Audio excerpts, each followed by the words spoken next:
slicers is only available for 2016 upward. So slicers, what does slicers does? Just come to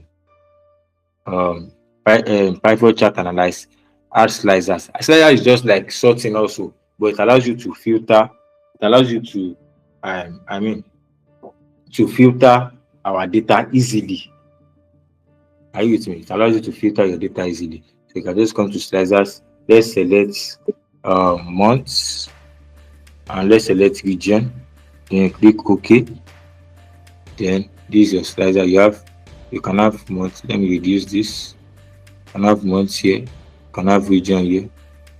Let me shift this thing here. So you can have this.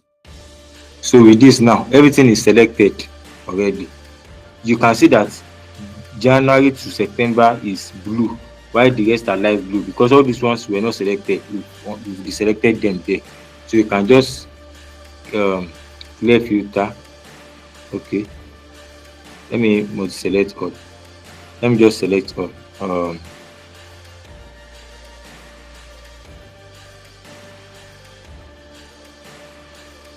Let me first clear my filter here.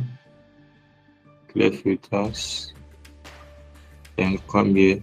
Okay, everything is shown here. So if you come to your slicers, you would have everything. So let me clear filters here.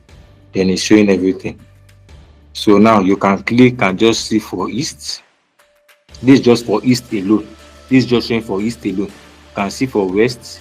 You can see for north and south by clicking north and holding shift or control. If you click control is for selection. Like you want to, assuming I want to select east and west now, I'll just select east and I'll press hold control and I'll select west. Yes, it has selected two of them. So you hold east and west like control. But if you hold shift will highlight everything. Assuming I want to select from east to south without west, just shift and you click south. So it will select everything for you. So that's just it. Say I come to July, I want to select the third quarter here. I just choose July. Let me clear filters here. Everything is showing. Okay, so I can deselect or I can shift up early. I can just click on this. Now it's only showing for January. Then September, holding shift September. So it will show you.